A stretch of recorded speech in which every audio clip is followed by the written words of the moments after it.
Imagine this.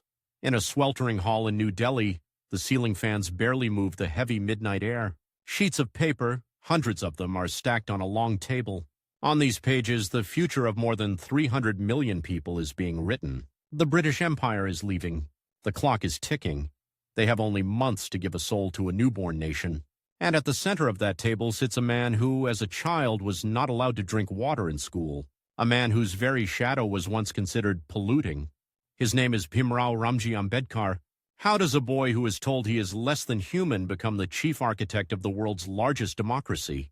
How does the most insulted child of his village end up in a race against time and against powerful rivals to redesign the rules of an ancient civilization? To answer that, we have to start far away from Delhi, in a dusty military cantonment in 1891. Bhimrao is born on 14th April 1891 in Mhau, in the central provinces of British India. The place smells of gun oil and damp earth, full of marching boots and shouted orders in English and Marathi. His father, Ramji, is a subadar in the British Indian Army, disciplined, proud, and from a community everyone around him treats as untouchable, the Mahars. Ramji wears a uniform and commands men, but the moment he steps out of the gate, that uniform disappears. On the streets, he is again just a Mahar, expected to bow, to vanish from sight, to accept that the gods themselves have declared him inferior. In the small, cramped quarters where the family lives, Ramji lays out papers carefully on a wooden trunk. While other fathers tell stories of gods and kings, he reads aloud from school books. He makes his children write the alphabet again and again until their fingers ache. Education, he tells little Bhim, is your only weapon. They can take everything from you, your land, your honor, but not what is here. He taps his son's forehead. Bhim listens. He's the last of 14 children. Many of his siblings will not live to grow old. But this boy with large, watchful eyes holds on to every word. Then, when he is still very young, the family moves to Satara after Ramji's retirement. The cantonment drills fade. A different kind of training begins. Picture a village school in Satara, a single room, dusty floor, a blackboard stained with years of chalk, boys chattering, throwing paper balls, until Bhimrao and his brothers walk in. The room falls quiet. The teacher knows exactly who they are. The Mahars, the untouchables. "You will sit there," he says, pointing not to a bench but to the far corner near the door. No one will share a desk with them. No one will pass them a slate or a book. They bring their own gunny sacks to sit on so they do not pollute the floor. But the true lesson is taught when they get thirsty. There is a metal pot of water in the school. Every other child can lift the pot, pour himself a drink, but Bhimrao cannot touch it. The rule is simple and cruel. If he touches the pot, it becomes defiled. So he waits. If the school peon is in a good mood, he comes over, tips the pot, and lets a thin stream of water arc through the air into the boy's open mouth. Bhim is not allowed to touch the pot, not allowed to touch the stream, not even allowed to hold a cup. If the peon is absent, the pot might as well be in another world. The classroom could be a desert. Hours pass. The chalk dust sticks to his lips. He swallows dry air and keeps writing. That dry throat, that invisible wall around something as simple as water, this is his first taste of caste. He will never forget it. He will one day turn that memory into a weapon. Another day, another humiliation. Bhimrao and some of his siblings are traveling from Koregaon to Goregaon to meet their father. They have letters from Ramji written in careful script, authorizing them to ride a bullock cart like other passengers. The cart driver arrives, glances at their faces, at their names, and his expression hardens. "You didn't say you are Mahar," he snaps. He refuses to touch their bags, refuses to let them get into the cart. The letters from their father might as well be blank. But money talks. After long pleading, he agrees. Still, he orders them to sit at the very back, on the edge, as if their bodies might corrode the wood. Then, midway, he changes his mind, unharnesses the bulls, leaves them at a roadside inn, and walks away with his team, abandoning the children in the middle of nowhere. Hours burn away under a merciless sun. Villagers avert their eyes. No one wants the stigma of helping them. That day, standing on the hot dust of the road, watching the shrinking figure of the cart driver, young Bhim learns something brutal. In India, your birth decides whether you can travel, drink, learn, or even be treated as a human. Not just strangers, but the entire system is his enemy. Yet inside this hostility, tiny cracks appear. A teacher at school, sympathetic, unusual, decides to do a small rebellious act. The boy's original surname is Sakpal. But this teacher, whose own name is Ambedkar, likes the boy's sharp answers, his hunger to learn. On the official school records, he quietly writes a new name, Bhimrao Ramji Ambedkar. It is a small piece of borrowed respectability, a new identity given like a secret blessing. At home, Bhim pores over whatever books he can find. Stories of the Buddha, of Kabir, of those who challenge dogma. He hears whispers of a social reformer, Jyotirao Phule, who opened schools for the low caste and for girls. Somewhere in this land of humiliation, there are also people who refuse to bow. Ramji pushes his son forward, even when neighbors raise eyebrows. Why educate a Mahar boy so much? What's the use? The answer comes when Bhim passes the matriculation examination from Elphinstone High School in Bombay in 1907, a simple announcement, on paper that lands like an earthquake in his community. He is the first from the Mahar caste in Bombay presidency to do it. Women ululate, men distribute sweets they can barely afford. For one day, in the crowded lanes of the untouchables, people whisper a dangerous sentence. One of us has done it. The system for a brief second looks less invincible, but life is never just exam results. In 1906, before his matriculation, Bhim is married off at age 15 to a young girl named Ramabai. The ceremony is simple, the house is small, their world is even smaller. He studies late into the night by the weak light of an oil lamp. She grinds grain, cooks, and watches him trace English letters with the tip of his finger, his lips moving silently. There is already a ticking clock inside their marriage. He knows, if he fails now, there may never be a second chance. Help arrives from an unexpected direction. Sayajirao Gaikwad, the progressive Maharaja of Baroda, has decided that the future of his state lies not just in palaces and parades, but in educated men, even from the depressed classes. He offers scholarships, and the name that rises from Bombay is B.R. Ambedkar. First, the Maharaja supports him through his B.A. at Elphinstone College, where Bhim studies economics and political science.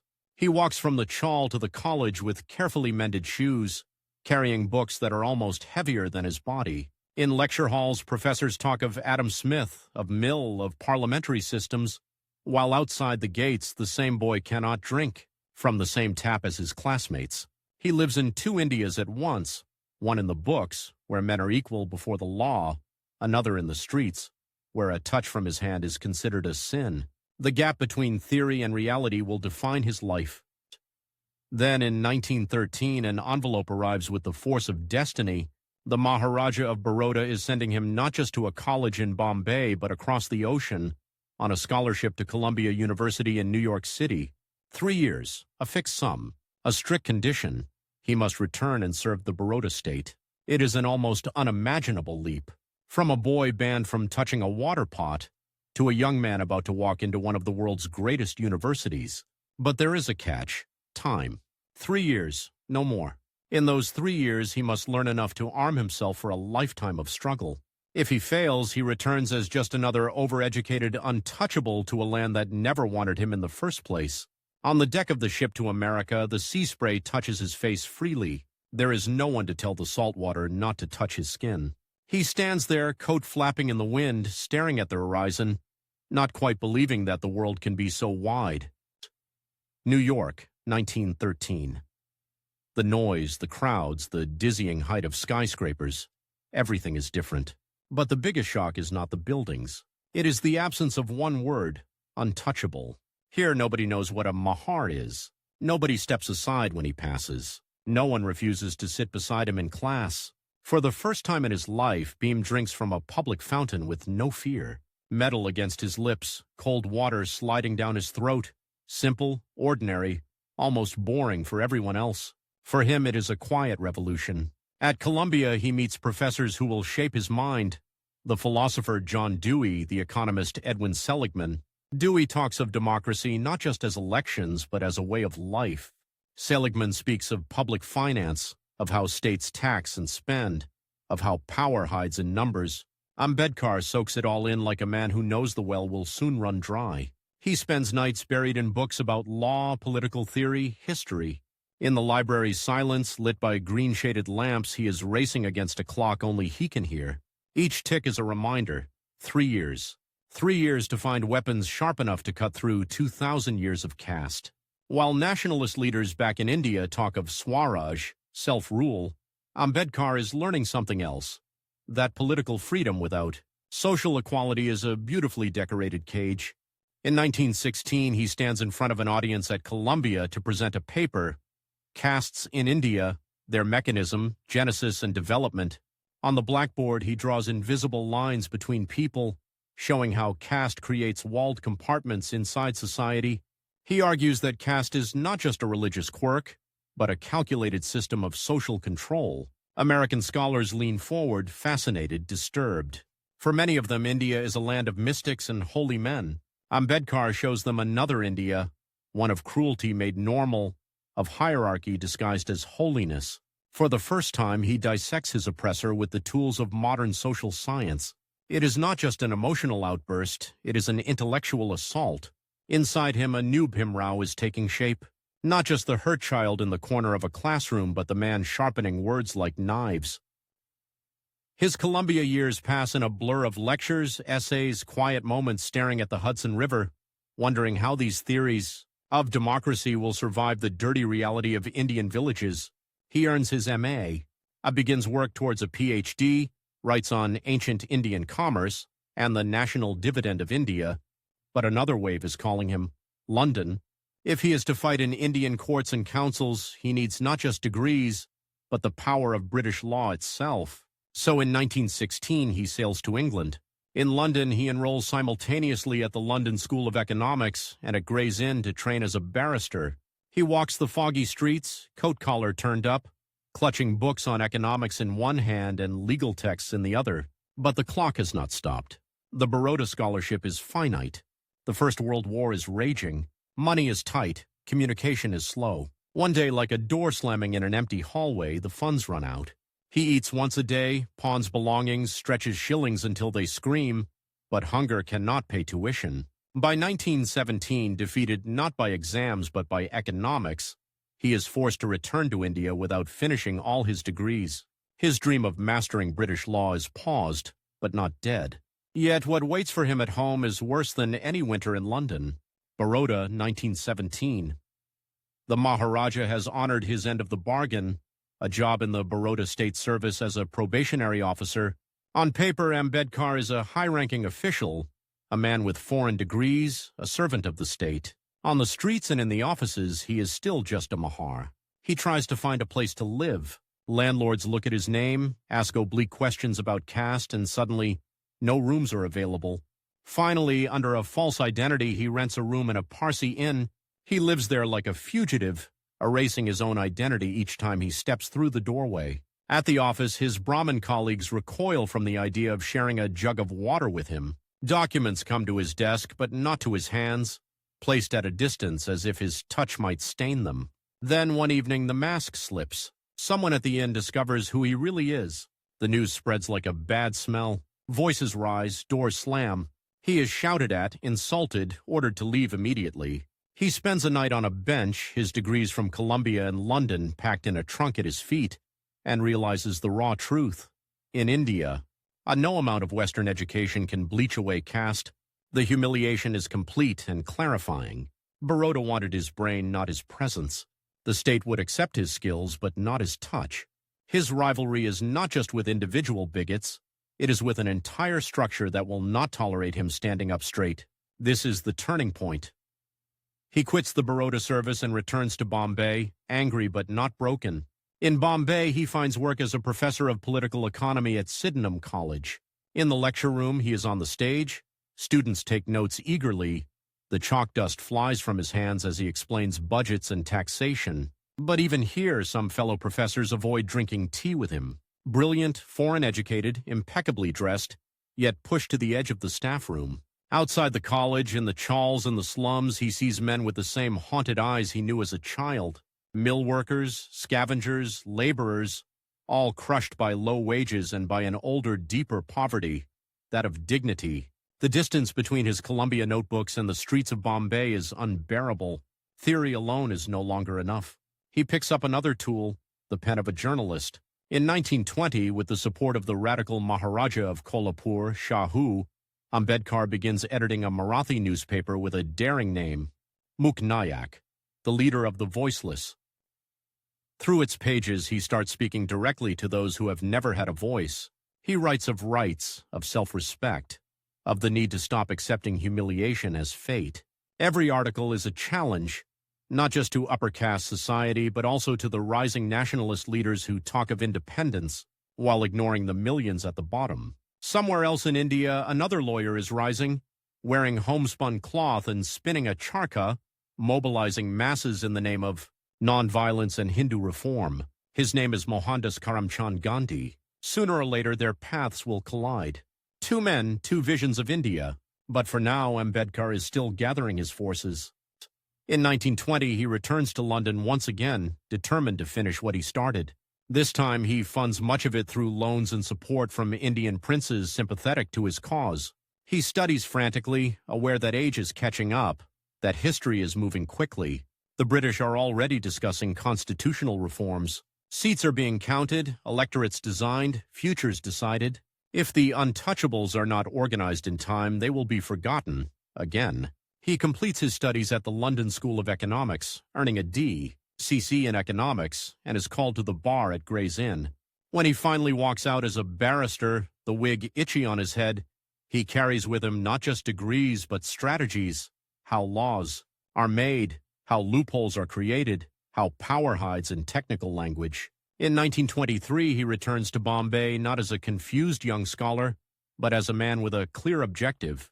He sets up a legal practice. Clients come, impressed by his British credentials. Money begins to trickle in. For the first time, he has a modest economic base.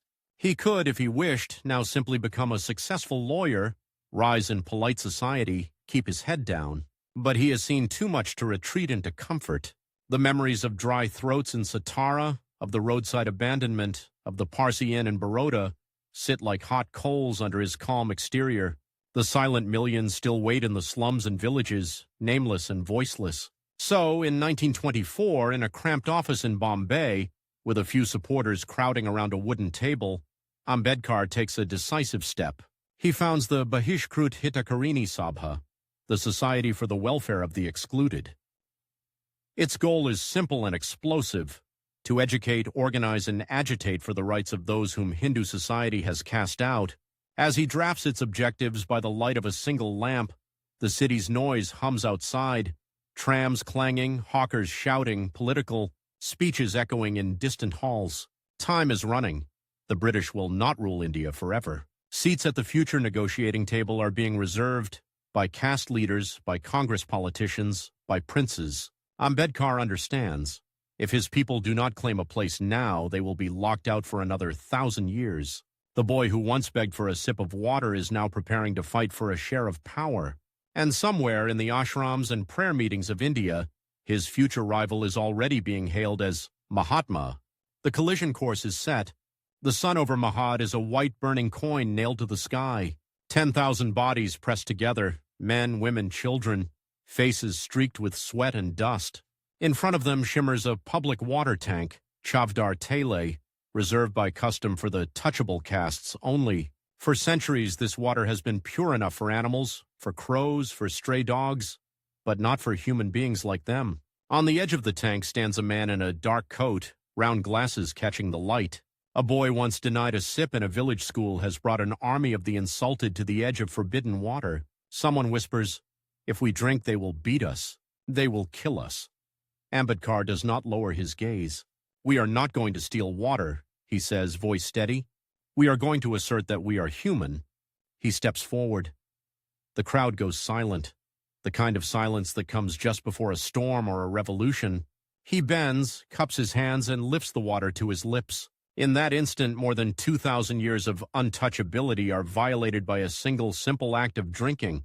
Behind him, tens of thousands follow, scooping, splashing, crying, laughing, trembling, starting not just to quench thirst, but to rewrite who has the right to exist openly in India. This is not just a protest. It is a declaration of war on caste, and it puts Ambedkar on a direct collision course with the mightiest rival he will ever face. Not just Gandhi, not just the Congress, but an entire civilization clinging desperately to its old rules, while the British clock of empire ticks towards zero. Getting here has taken years of slow, methodical preparation. After founding the Bahishkrut Hitakarini Sabha in 1924, Ambedkar throws himself into a new kind of politics, not the polite debates of drawing rooms, but the raw street-level mobilization of those who have never seen a ballot paper. He organizes schools and hostels for depressed classes children, legal aid centers, public meetings where he thunders in Marathi, "Your chains are not forged by God. They are forged by men, and what men have made, men can unmake." The response is electric. In the cramped lanes of Bombay's mill districts and in dusty Mahar hamlets, whispers begin turning into chants. Men who had never imagined questioning a Brahmin priest start asking, "Why not?" But Ambedkar knows that inspiration alone is not enough. The British are sketching new constitutional reforms. Any group not clearly organized and loudly represented will be dismissed as a social problem, not a political force. He is racing not just against prejudice, but against paperwork, commissions, councils, white papers that could freeze the untouchables into permanent voicelessness. So he plans something dramatic, something that will rip the question of untouchability out of temple courtyards and dump it in the middle of national politics. Mahad becomes his battlefield. On 20th of March 1927, Ambedkar leads thousands of untouchables into Mahad for a conference on their rights. This is not a secret meeting in a back room. It is a mass show of strength. The local municipality has, on paper, already permitted the depressed classes to use the public tank. But paper has never changed custom in India. Ambedkar's decision is simple and explosive. They will not beg. They will exercise the right that already exists in law. When he drinks that first handful of water, the world does not end. But another world begins to crack.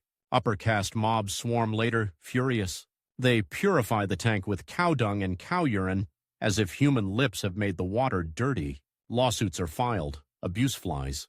Instead of crushing the movement, the backlash proves Ambedkar's point. Hindu society will not surrender untouchability voluntarily. It must be forced, intellectually and politically, to its knees. That December, at another gathering in Mahad, he takes the challenge further.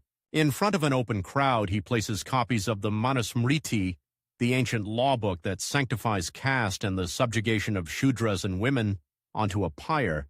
Flames leap up, licking the pages that once dictated who could learn, marry, eat, and live. Books are supposed to be worshipped in India. Ambedkar burns one like a corpse. It is a symbolic funeral for the old order and a message to friend and enemy alike. Reform will not come from gentle sermons. It will come from open revolt against Scripture itself. While Ambedkar is burning Manusmriti in Mahad, another firebrand is capturing Indian hearts from Sabarmati to Champaran. Mohandas Karamchand Gandhi, draped in khadi, spinning the charkha, is mobilizing millions with a different message: nonviolence, self-purification, a return to a reimagined, pure village India. He speaks of Harijans, children of God, a word meant to dignify the untouchables, but which Ambedkar hears as a soft, patronizing cover over hard realities. To Gandhi, the untouchable question is a moral stain within Hinduism that can be cleansed by reform and love. To Ambedkar, it is a system of slavery that must be destroyed, root and branch. Two men, two Indias. One shrinking window of time before the British pack their trunks and leave someone in charge. Who will define the soul of the new nation? By the late 1920s, the British realize they cannot rule forever. They begin talking in typically careful language of constitutional advance and Indian participation. To decide what that means, they call a series of roundtable conferences in London. All the big players jostle for a chair: princes in silks, Congress leaders in homespun, Muslim delegates in sherwanis. Ambedkar knows if the depressed classes are not at that table, they will once again be spoken for by others, by caste Hindus who claim to love them but refuse to share a glass of water with them. So he pushes, writes, lobbies, organizes. His growing reputation as a fierce, articulate critic of caste and as a constitutional expert makes him hard to ignore. In 1930, he sails to London again, this time not as a lone student, but as the recognized representative of the depressed classes of India. The boy from the village corner now walks into stately halls with chandeliers and red carpets where the future of India is being bartered in polished English. Inside the Round Table Conference, he is relentless. He demands separate electorates for the depressed classes, just as Muslims, Sikhs, and others are demanding their own political safeguards. Separate electorates mean this: only voters from the depressed classes would elect their own representatives. No more depending on the mercy of upper caste candidates who remember untouchables only at election time. To Ambedkar, this is not a luxury. It is survival. Without political power, all promises of social reform are paper illusions. Gandhi, watching from a distance, is horrified. To him, separate electorates for the depressed classes means splitting Hindu society, turning untouchables into a separate political community, weakening the fight against the British. He declares that he will resist this vivisection of Hinduism with his life. The rivalry sharpens. It is no longer merely ideological. It is about who truly represents the most oppressed people in India: Gandhi, the Mahatma loved by millions, or Ambedkar, the man who has lived the humiliations they are all discussing. The British, ever fond of complicated compromises, announced the Communal Award in August 1932. It grants separate electorates to Muslims, Sikhs, and, crucially, to the depressed classes. On paper, Ambedkar has won. His people will, for the first time, choose their own champions. And then Gandhi plays his most dangerous card. From his prison cell in Yerwada jail, he announces a fast unto death. Unless the separate electorates for the depressed classes are withdrawn, he will allow his body to be the battlefield. The countdown begins. In the cramped waiting rooms and courtyards outside Yerwada jail, chaos explodes. Crowds gather, chanting, weeping. Newspapers print Gandhi's weakening pulse like war bulletins. Upper caste leaders tell Ambedkar, "If Gandhi dies, your people will be hunted as his killers. There will be riots, blood." He is trapped in a grotesque moral blackmail. If he holds his ground, he may gain political power for his people, but he may also unleash a tidal wave of violence against them. If he surrenders, he preserves Gandhi's life, and with it the emotionally charged unity of Hindu India, but chains his own community to dependence on the very caste majority that oppresses them. Day after day, he sits in tense negotiations, the ticking of Gandhi's pulse louder than any clock. Finally, under immense pressure, a compromise is reached: the Pune Pact. Separate electorates are abandoned. Instead, the depressed classes receive reserved seats within a common electorate, more seats than the communal award had granted, but chosen by a voting pool still dominated by caste Hindus. Ambedkar signs. Gandhi ends his fast. The nation breathes a sigh of relief. But inside Ambedkar, something hardens. He later calls that moment the greatest calamity. For him, the Pune Pact is not a noble compromise. It is a defeat forced by the emotional power of a rival willing to gamble with his own life. The twist is brutal. The man fighting for the untouchables is painted in popular imagination as the one who almost killed the Mahatma. Gandhi walks out a saint. Ambedkar walks out as the necessary villain in someone else's legend, yet he refuses to break. Defeat becomes fuel. After Pune, Ambedkar does not retreat into bitterness. He shifts strategy. If he cannot secure full political separation for his people, he will build an independent movement within the cramped space the pact allows. In 1936, he forms the Independent Labor Party. Its base is not just the depressed classes, but industrial workers, peasants, all those ground down by both caste and capital. He contests elections to the Bombay Legislative Assembly and wins. Now, for the first time, he is not merely a petitioning outsider. He is inside a legislative body with the power to table bills, question ministers, and expose injustices in the official record. In those years, he also writes and circulates one of the most explosive documents in modern Indian history, Annihilation of Caste. Sia, originally prepared as a speech for a reformist Hindu group, and then rejected by them as too radical, this text is Ambedkar with the safety off. He calls caste not just a social evil, but the very core of Hinduism as it has been practiced. He tears into scriptures, saints, and sentimentalism. If you want to break caste, he says, you have to discard the sacredness of the Shastras. It is not just a disagreement with Gandhi's gentle talk of reform, it is a direct assault on the spiritual foundations from which Gandhi draws his moral authority. The clash is now philosophical, political, and deeply personal. Gandhi writes against him in Harijan. Ambedkar replies with icy precision. Each knows the other is too big to ignore. But while they argue, the world outside India erupts. A World War II breaks out. The British Empire shakes. The Japanese army thunders through Asia. The question is no longer if the British will leave India, but when and on what terms. Congress launches the Quit India movement in 1942. Its leaders, including Gandhi and Nehru, are jailed. The formal nationalist leadership is, for a time, behind bars. Into this vacuum steps a surprising figure, B.R. Ambedkar. The British, desperate to keep India stable during the war, invite him to join the Viceroy's Executive Council as Labour member IIC, key portfolio overseeing workers, social welfare, and critical wartime industries. It is an extraordinary twist. The man pushed to the edge of classrooms and offices now sits in the British Indian government, signing orders, shaping policy for millions of workers. His critics in Congress howl, "Collaborator," they sneer. While patriots rot in jail, he serves the Raj. Ambedkar's answer is cold and practical. I am not here to save the British. I am here to save my people. From his desk in Delhi, he pushes through landmark measures.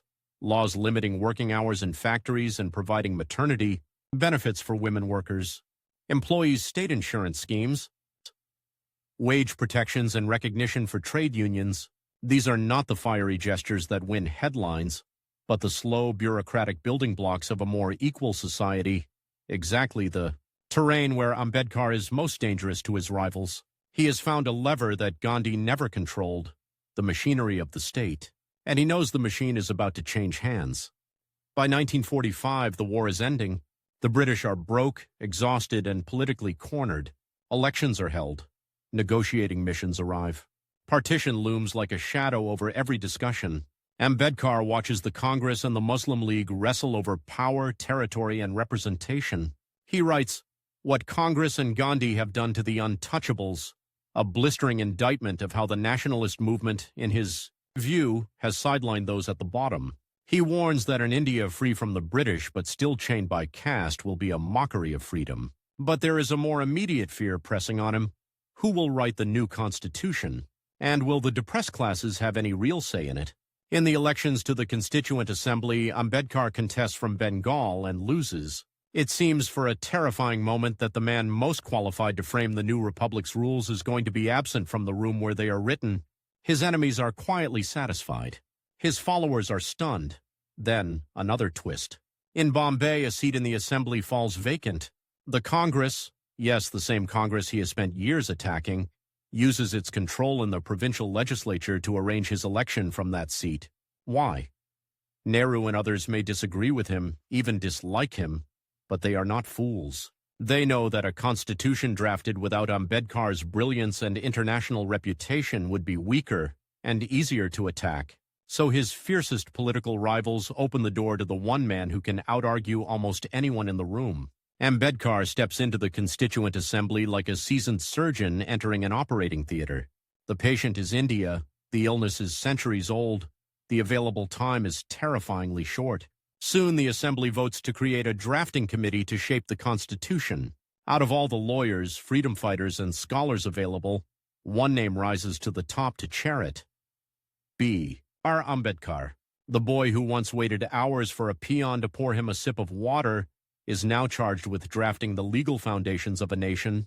The countdown that began in that dusty Satara classroom has led him here, to those sweltering halls in New Delhi, to those midnight sessions, to that table stacked with papers on which the future is being written. His rival Gandhi is still alive, watching, counseling from outside the assembly. Congress leaders circle, each with their own vision of India. The British are half out the door.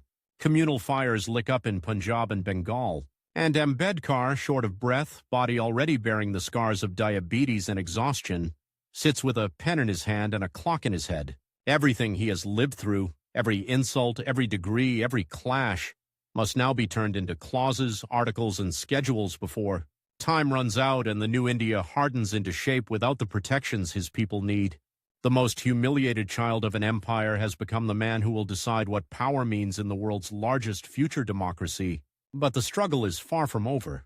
The real test is just beginning. Midnight on 26th of January 1950, New Delhi glows like a freshly lit altar. Fireworks rip the sky, bands play. Politicians exchange smiles beneath chandeliers. A new nation, India, is officially born. Outside the illuminated assembly building, though, the country is a wound. Trains pulling into stations with doors soaked in blood. From partition, villages reduced to ash. Refugee camps stretching like cities of sorrow. Inside, a bespectacled man, already half-crippled by diabetes, stands with a document that weighs less than a kilo and more than 3,000 years of history. B.R. Ambedkar holds the freshly adopted Constitution of India, the same man who, not long ago, was refused a glass of water in school. As the crowd cheers the birth of the world's largest democracy, he knows a darker truth. If the words on these pages fail, India will not just stumble, it will explode. And time is not on his side, not the country's, not his own. 4 years earlier, in 1946, the Constituent Assembly's long wooden desks are still new enough to smell of varnish. The air in the chambers is thick with expectation and sweat. Men who have spent years in British jails now sit in tailored jackets, arguing over commas and clauses. At the center of this storm, as chairman of the drafting committee, Ambedkar is surrounded by tottering piles of papers, reports from the Government of India. Act 1935, Constitutions of the United States, Canada, Ireland, France, Weimar Germany, South Africa, and more. He does not treat them as holy texts. He treats them as tools, things to be opened, taken apart, and reassembled. His routine is brutal. Long days of committee meetings, nights spent hunched over drafts, magnifying glass in hand as his eyesight weakens. He pushes his broken body like a man trying to outrun his own mortality. Everywhere, clocks are ticking. The British are leaving. Partition riots are gathering like thunderheads. Provincial leaders demand power. Minorities demand safeguards. Revolutionaries demand immediate justice. The Constitution must be finished before chaos finishes the country. Ambedkar understands something that many of his colleagues do not. Political democracy, elections, parliaments, cabinets, is worthless if social and economic democracy do not follow. He has lived in a land where a peon can defy a schoolmaster's orders because the master is an untouchable. He knows what law without equality looks like, so he decides that the first war he will fight in this new arena is over the very idea of citizenship. He shapes the preamble: justice, social, economic, and political, liberty, equality, fraternity, not as decorative poetry, but as a direct counterspell against Manusmriti. Every word is aimed at the caste system's throat. In the fundamental rights, he presses hard for abolition of untouchability in all its forms, equality before the law, prohibition of discrimination on grounds of religion, race, caste, sex, or place of birth, freedom of speech, assembly, movement. These are not abstract ideals. For him, they are weapons his people have never had. Behind every clause, he sees a face: a child turned away from a school door, a woman forced to wash her shadow off a wall, a laborer beaten for daring to wear shoes. Democracy, he warns his colleagues, is not a form of government. It is a form of social organization. If the Constitution fails to shatter the hold of caste, then all the speeches, all the sacrifices, all the flags will be nothing but decoration on a prison cell. But the assembly is not a choir singing from one song sheet. It is a battlefield. Conservative leaders insist on traditional values, whispering that too much equality will tear the social fabric. Landowners fear that agrarian reforms and labor rights will shake their estates. Religious groups demand special protections. And beneath everything lies an unspoken tension. Ambedkar, the man drafting the basic law of India, is still seen by many as an outsider, a minority representative, a necessary evil rather than a hero. He knows he is surrounded by people who once called him a traitor for joining the Viceroy's Council, who accused him of helping the British. He knows that some of them still speak of Harijans with gentle voices in public and cruel contempt in private. Yet in debate after debate, he is relentless. He parries, cites precedents, cuts through rhetorical fog with sharp legal precision. On reservations, he presses for political and job quotas for scheduled castes and scheduled tribes, not as charity but as a right. Our people, he argues, have been denied opportunities for centuries. Equality of opportunity now requires unequal preferential treatment. On the structure of the state, he argues for a strong central government, not because he loves centralization, but because he fears what regional upper caste elites might do if left unchecked. If caste oppressors capture state governments, he reasons, then only a powerful center can protect the weak. In speech after speech, he returns to a central warning. If we continue to deny equality in our social and economic life, we will put our political democracy in peril. We will be building a palace on a volcano. And then, in January 1948, a gunshot shatters the already fragile calm of the newborn nation.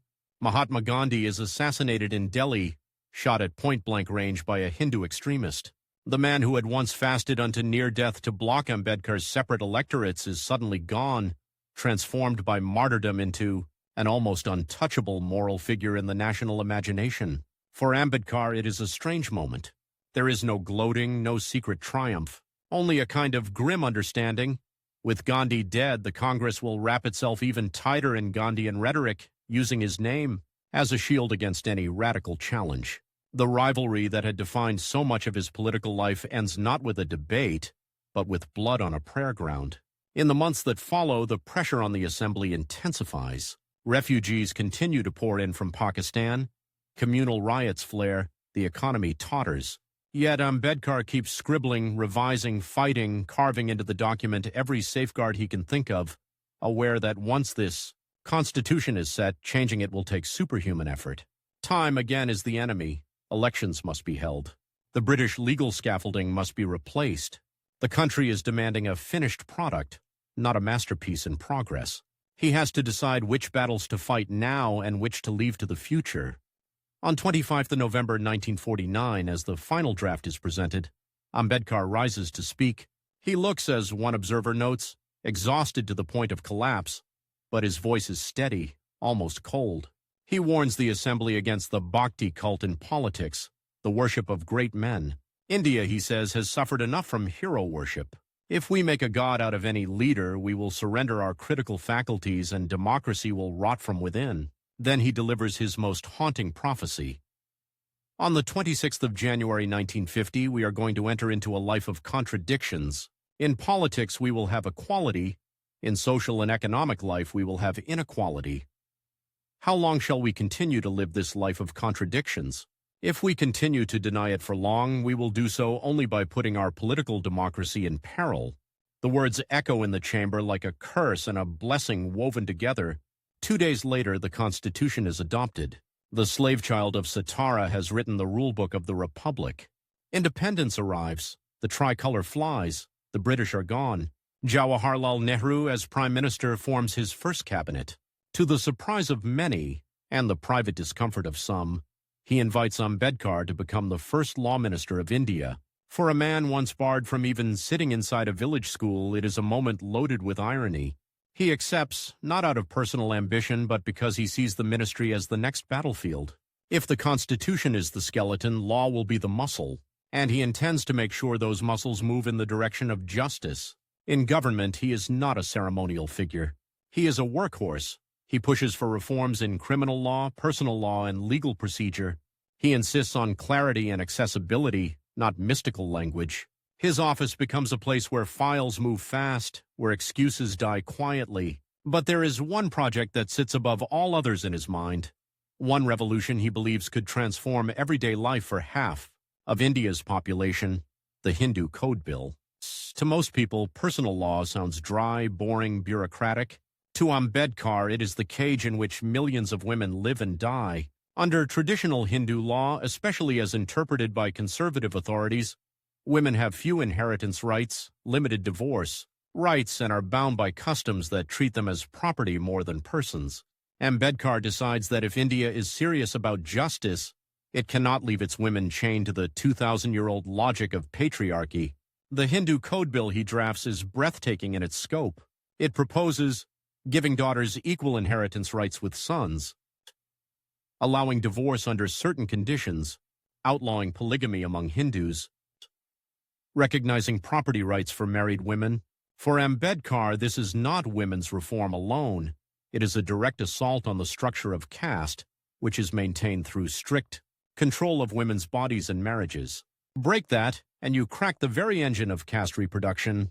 He calls the bill a revolution, second only to the Constitution itself. But as soon as the draft sees daylight, the backlash is ferocious. Orthodox Hindu leaders erupt in fury, temples ring with angry sermons, pamphlets accuse Ambedkar of destroying Hindu society, of importing Western immorality, of attacking the sacred institution of family. Crowds burn his effigy alongside copies of the bill. In Parliament, many Congress members, men who had happily sung songs of freedom from British rule, now shrink from the idea of freedom for their own wives and daughters. Some hide behind technical arguments. Others mumble about public opinion. A few say it plainly. Our voters will not accept this. Nehru, personally sympathetic, gives supportive speeches but hesitates to crack the whip on his own party. Elections are looming. The Prime Minister is torn between his conscience and his calculation. Ambedkar watches as the same men who had once roared about sacrifice and courage now tremble before priests and pressure groups. He has spent his life fighting caste Hindus outside power. Now he is discovering how caste thinking survives inside the highest office of the land. The bill is sliced, watered down, delayed, pushed from one session to the next like an unwanted patient in a crowded hospital. Months slip away. Ambedkar's health deteriorates further. He is living on borrowed time, and the country's women are being asked to wait again. Finally, the breaking point arrives. In 1951, with the first general elections on the horizon, the government chooses not to bring the full Hindu Code Bill to a decisive vote. Key provisions are shelved. The message is clear: political safety first, justice later, maybe. For Ambedkar, this is not just a policy setback. It is a betrayal of the very idea of the Republic. On 27 September 1951, he resigns as law minister. In his resignation speech, he is blisteringly direct. He declares that he joined the cabinet not for power, but to carry out certain reforms he believed essential. Since the government has refused to stand firmly behind those reforms, his presence in it is meaningless. He accuses Hindu society of being willing to grant rights in theory, but not in the intimate sphere of home and family. He warns that the failure to reform personal law will condemn India's women, and by extension, Indian democracy, to continued bondage. Walking out of Nehru's cabinet, he is not the defeated opportunist his enemies had caricatured. He is the same man who walked away from Gandhi's sentimental blackmail in Pune, the same man who burned Manusmriti in Mahad. But the cost is high. He loses the levers of state. His health is in ruins. The party machinery of Congress, with its patronage and popularity, stands against him. The clock that had always ticked in the background of his life is now deafeningly loud. Outside power, Ambedkar does not rest. He re-enters the fray from a different angle, forming the Scheduled Castes Federation, contesting elections, writing, warning, arguing. Yet, beneath the furious activity, something deep inside him has shifted. He has tried to reform Hinduism from within, to use law and politics to force it into a more humane shape. At Mahad, at the Round Table, in the Assembly, in the Ministry, he has fought the same adversary wearing different masks: caste, patriarchy, orthodoxy, cowardice. Now, as his body falters and his legal arsenal is blunted by majoritarian politics, a question he once voiced in anger returns with icy clarity. Can we really live under a religion that treats us as subhuman? Years earlier, he had made a vow: I was born a Hindu, but I will not die a Hindu. With time running out, that promise is no longer a distant threat. It is becoming a plan. He has rewritten the laws of a nation. Now he is preparing to rewrite the law that governs his own soul. The author of India's constitution is about to walk out of Hinduism forever. Nagpur, 14th October 1956. The sky is a hard metallic blue. The ground is a restless ocean of bodies. Some estimates say 300,000, some say 500,000. Men in faded shirts, women in cheap saris clutching children, students with notebooks, laborers with cracked heels, entire bastis, emptied and brought here by borrowed trucks and bare feet. They stand on a dusty field called Dikshabhumi, the ground of initiation. On a small raised platform sits a man who can barely stand. His eyes are ringed with exhaustion. His skin is gray from diabetes, blood pressure, insomnia. Doctors have warned him that each public event could be his last. But when he looks up and the crowd roars, "Jai Bhim!" something like fire returns to his face. Br. Ambedkar, the man who wrote liberty, equality, fraternity into the preamble of the Republic, is about to renounce the religion of the majority of that republic. He is racing against the oldest enemy he has ever known, time. To understand how we reached this moment, we have to roll the clock back a few years to when the man who made India's laws discovered how powerless he still was against its prejudices. In 1952, India is preparing for its first general election, the first time hundreds of millions will touch a ballot paper and feel, briefly, like equals. Ambedkar, recently resigned from Nehru's cabinet, knows this is also a verdict on him. Has the country accepted his vision or only his usefulness? He stands for election to the Lok Sabha from Bombay's North Central constituency. Congress, rattled, searches for a candidate who can neutralize him. They pick a man who once took dictation from Ambedkar, his former stenographer, Narayan Sadoba Kajrolkar. The message is viciously symbolic. We can beat you with your own shadow. The campaign is brutal.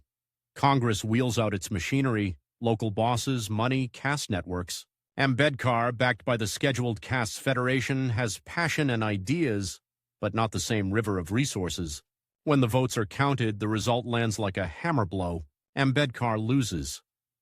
Newspapers reduce the story of a man who dragged the Constitution out of chaos to a few cold lines. Ambedkar defeated. In some drawing rooms, upper-caste politicians pour drinks and whisper that the Harijan leader has been cut down to size. For his opponents, it is proof that he is a leader of a small minority, not of India. For his followers, it is a shock. If even Babasaheb can be pushed aside at the ballot box, what chance do they have? Ambedkar does not weep in public. He absorbs the defeat like a man who has been pushed into fire so many times his nerves are half-burned, but inside the clock ticks louder. He is 60. His body is failing. The system he helped design is now being used to lock him out.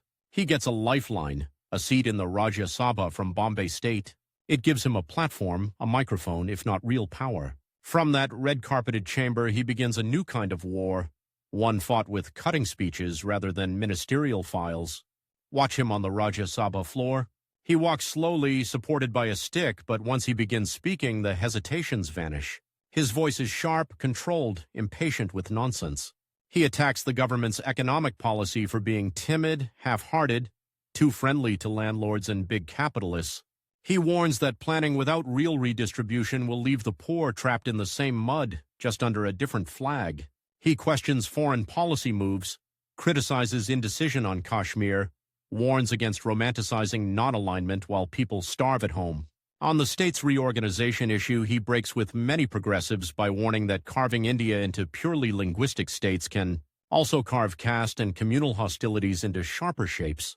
We are playing with fire, he suggests, the word volcano never far from his tongue. Some members roll their eyes. There goes Ambedkar, always warning, always pessimistic. What they don't see is the private cost of his public fury. At night, in his small, book-crammed residence in Delhi's 26 Alipur Road, he sits hunched under a lamp surrounded by pill bottles, drafts, and ashtrays. Sleep rarely comes before dawn. The room is lined floor to ceiling with books, economics, law, philosophy, history, Buddhist scriptures in Pali and English. He is no longer a minister. He is something more dangerous, a man with nothing left to lose and too much left to do. If he cannot rely on Parliament, he will rely on paper. The last years of Ambedkar's life become a furious storm of writing. Each manuscript is a dagger aimed at a different enemy. In Thoughts on Linguistic States, he warns that new states must be drawn not just by language, but with safeguards for minorities. Saudai, otherwise, old oppressions will simply change district boundaries and continue. In The Buddha or Karl Marx, he weighs two revolutionary visions. Marx, he says, saw the problem of exploitation clearly, but his means, dictatorship and violence, end in new tyrannies. The Buddha, in Ambedkar's reading, offers a revolution through morality and compassion, without blood-soaked gulags. In Riddles in Hinduism, he takes a hammer to the scriptures themselves, tearing through myths and contradictions with ruthless questions. How can a religion claim moral greatness while justifying graded inequality? How can gods who uphold caste be worthy of worship by those they crush? Some of these works will only see daylight after his death, censored, debated, banned, worshipped. At the time, they are just piles of paper in a room where a sick man works like he is being chased, because he is. Doctors look at his blood sugar, his blood pressure, his swollen legs, and give him the same advice. Reduce your workload. Rest. You are killing yourself. But Ambedkar has made too many promises to a people, to a movement, to himself. And one promise in particular has started to burn. I was born a Hindu, but I will not die a Hindu. He had spoken those words in 1935 when he was a younger man, fueled by indignation. Many at the time dismissed it as rhetoric, an angry flourish. By the early 1950s, it has hardened into a deadline. He studies Islam, Christianity, Sikhism. He weighs their doctrines, their histories of hierarchy, their institutional power. He sees hope in many, but also new traps. He knows that conversion for his people must not lead them from one cage into another. It is Buddhism that begins to pull him with increasing force, not the Buddhism of incense and rituals, but the Buddha as he reconstructs him, a rational rebel against Brahminical supremacy, a thinker who rejects soul, caste, sacrifice, the authority of the Vedas.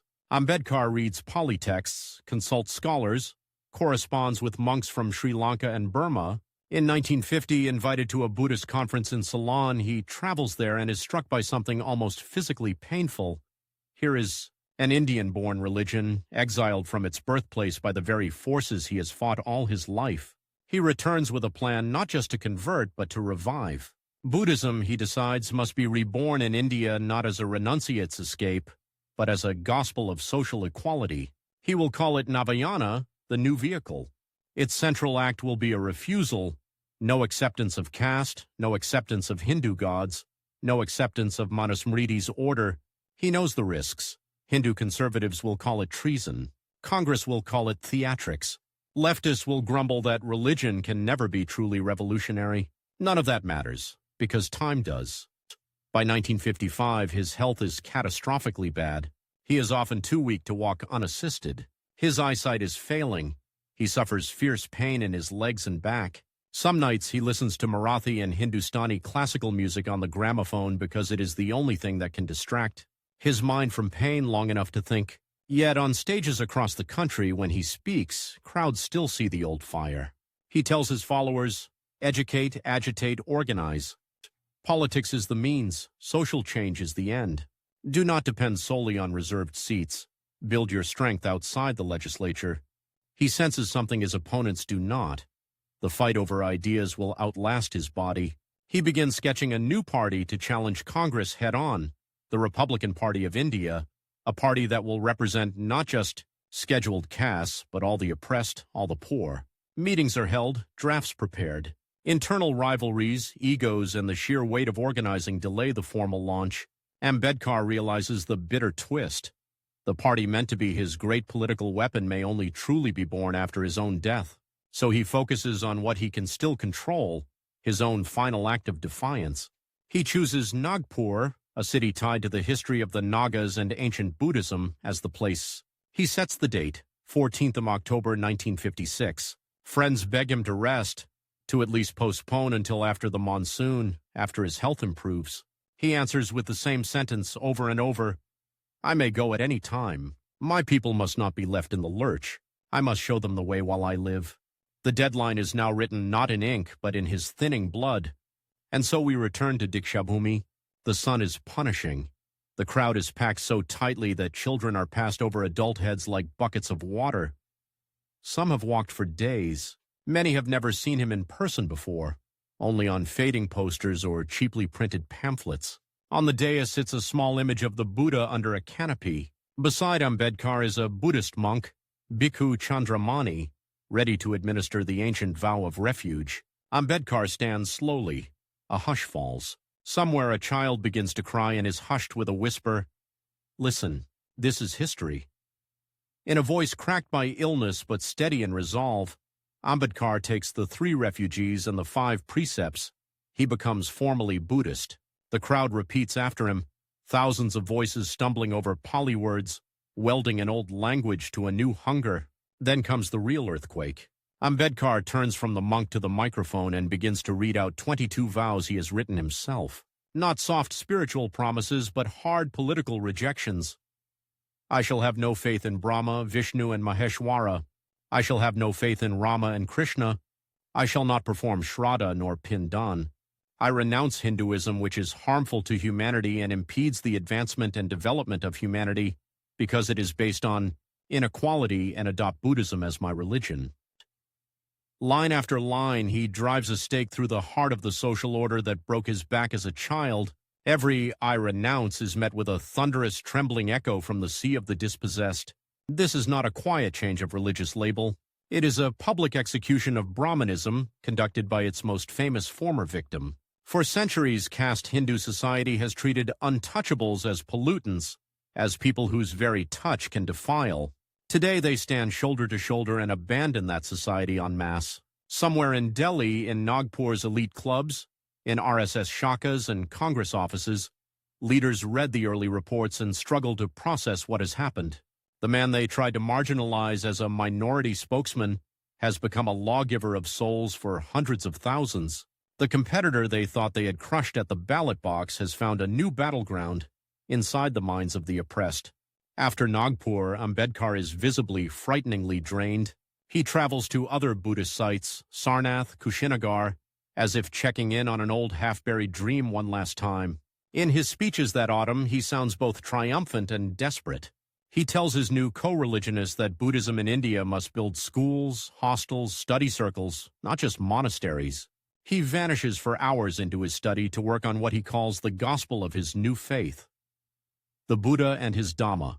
In it, he retells the life of the Buddha not as a string of miracles, but as the rebellion of a prince against the cruelty of the caste-ridden order around him. On the night of 5th of December 1956 in Delhi, the air is cold and sharp. Ambedkar sits up late correcting proofs of that book. A record plays classical music soft enough not to wake his wife, Savita, asleep in the next room. His body is swollen, his heart struggling, his pancreas wrecked, but his pen still moves. Somewhere after midnight, he puts the pages down and lies back. On the morning of 6th of December, they find him lifeless in bed. The man who once had to sit on a gunny sack in school so as not to pollute the classroom has died with manuscripts at his bedside, and a nation still unresolved. He is 65. The news shoots through Bombay's chawls and Delhi's slums like an electric shock. Tea stalls fall silent as someone reads aloud from a newspaper. Men who have never cried in public feel their throats close. Women press the edges of their saris into their eyes and keep stirring the pot on the stove by reflex alone. College students skip class and head to railway stations without quite knowing why, only that they must be part of whatever happens now. In Bombay, at Dadar's seafront by an open plot that will one day be called Chaitya Bhumi, a vast funeral pyre rises. The crowd is so huge the police lose control. People climb trees, electric poles, any height from where they can see the last glimpse of the man who taught them to stand upright. His body lies in state, wrapped in the tricolor, a small image of the Buddha by his head. Leaders file past. Nehru looks shaken, older. Congress offers formal condolences. Opponents speak measured praises now that he can no longer argue back. But the real mourners are in the crushed, sweating mass outside. Rickshaw pullers, typists, mill workers, domestic servants, boys and girls barely into their teens. Some press their foreheads to the ground as his body is carried past. Others raise their fists and shout, "Jai Bhim! Buddha ho gaya!" over and over, as if trying to convince the skies. Many simply stand there, stunned, as if some great pillar has been suddenly removed from the building of their lives and they are waiting to see if the ceiling will fall. When the fire finally takes his body, a low, long wail rises from the crowd and hangs over the water. The man who rewrote India's laws has become ash and smoke. The question that remains is whether India will rewrite itself. In the years that follow, his name refuses to die. The Republican Party of India is finally formed, as he had planned, though factionalism and power struggles will blunt its edge. The separate Hindu Code Bill he sacrificed his career for reappears in pieces. Parliament passes the Hindu Marriage Act, the Hindu Succession Act, bits of the revolution he envisioned, without his name attached to every clause.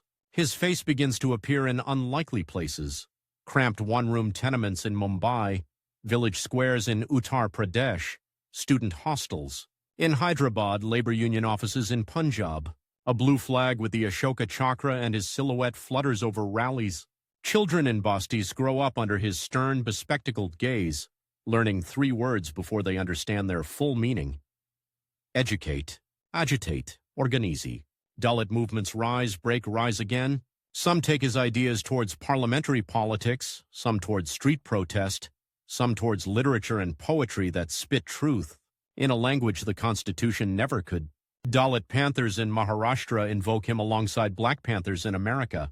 In distant corners of the world, scholars begin to speak of him as one of the great theorists of democracy and social justice of the 20th century. Statues of him appear at road crossings, often on slightly raised platforms, so that even in death he cannot be casually looked down upon. In some towns, those statues become battlegrounds. Garlands one day, desecration the next. Police lathicharges when followers protest. His memory is a live wire, and through it all, the contradiction he warned about refuses to go away. India becomes an information technology powerhouse, builds nuclear weapons, sends probes to Mars. Dalit children still clean school toilets. A constitution that promises equality shares the same land with villages where a man can be killed for sitting on a chair in front of an upper caste neighbor, where women are assaulted as punishment for men's audacity. Ambedkar is garlanded in Parliament every year, his portrait bathed in respectful speeches, but his harshest lines about Hinduism as a chamber of horrors for the depressed classes, about hero worship as poison, about the volcano, under India's democracy, are politely ignored. The rival he fought all his life, caste, wearing new masks of development, nationalism, even digital modernity, still prowls through the country he tried to rebuild. On some nights, in some slum, a young boy sits under a broken streetlight with a worn-out textbook, a small blue-covered copy of the Constitution by his side. In some village, a girl refuses to drink from the separate pot marked for her kind.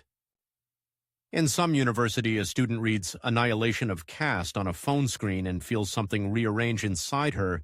They are racing the same enemy Ambedkar did: time. How long can a democracy built on political equality survive social inequality before the volcano erupts? How long before the laws he wrote either finally seep into the bones of the country or are reduced to beautiful words framing an ugly reality? Ambedkar did not live to see the answer. He died with ink on his fingers, a manuscript on his table, and a nation mid-sentence. The clock he heard is still ticking. The question now is not what he did with his borrowed time. It is what we will do with ours.